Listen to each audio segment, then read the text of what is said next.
लाल पलंग रामा सोवई त सीता जगावई त सीता जी जगावई हो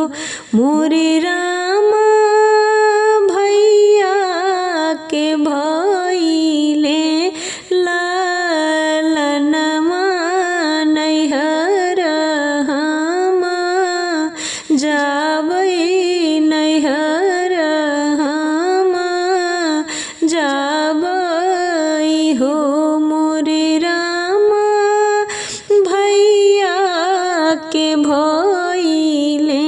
लालनमा नैहर हम जाबै हो।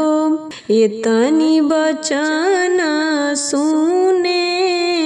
राम त सीता सम झामै त सीता सम झामै हो मोरी सीता जब तू जाबू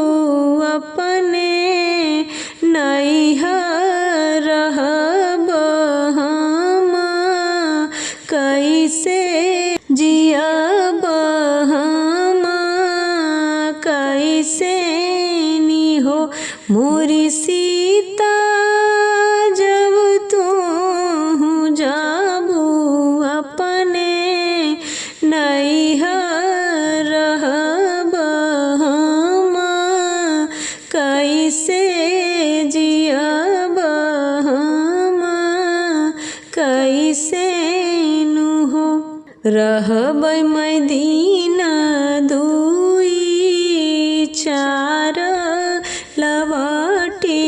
घरमा औबै लवटी घरमा औबै हो ए सीता रख मोरे सिर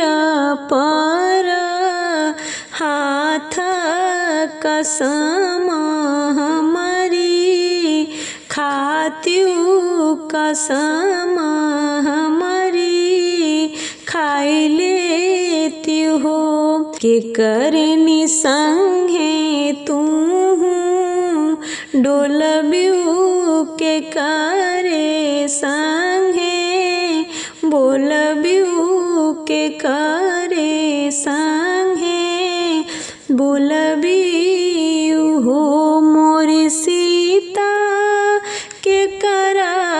से कहबू दिल का बात नैहर जब जाब्यू नैहर जब जाब्यू हो मायनी संगे हम डोलबै बहिनी संगे बोलबै बहिनी संगे बोलबै हो मोरे स्वामी भाभी से कहब दिल का बात नैहर हम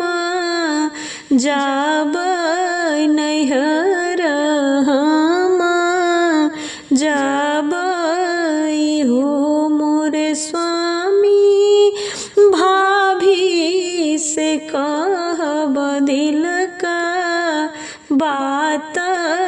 नैहर हम जा